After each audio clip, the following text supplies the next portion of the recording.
अभिनेत्री श्रिया पिळगावकर ही नेहमीच तिच्या फोटोशूट आणि लुक्समुळे चर्चेत असते। मिर्झापूरमधील स्वीटी गुप्ता ह्या तिच्या भूमिकेला प्रेक्षकांची वेगळीच पसंती मिळाली। तिने आजवर अनेक हिंदी सिनेमे आणि सीरीजमध्ये काम केलंय।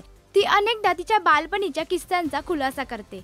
वायफळ या पॉडकास्टला श्रियाने नुकतीच मुलाखत दिली आहे। त्या मुलाखतीत तिने तिच्या बालपणीचा एक किस्सा सांगितलाय। मी 5वीत असताना माझ्या आईने मला शताब्दी एक्सप्रेस या ट्रेनमध्ये बसवलं आणि सांगितलं की तू आता एकटी पुण्याला जा। पुण्याला गेलीस की मावशी तुला घ्यायला येईल। ट्रेनमध्ये कोणाला सांगू नकोस की तू एकटी आहेस। पुण्याला पोहोचल्यावर मी ट्रेनमधून बाहेर उतरले आणि माझी मावशी आज जाऊन शोधत होती। आईने हे सगळं करण्यामागचं कारण एकच की मी इंडिपेंडेंट व्हावं। श्रियाच्या आयुष्यातील हा किस्सा खूप कमी लोकांना माहीत आहे। श्रियाचा हा किस्सा तुम्हाला कसा वाटतो हे आम्हाला कमेंटमधून नक्की सांगा।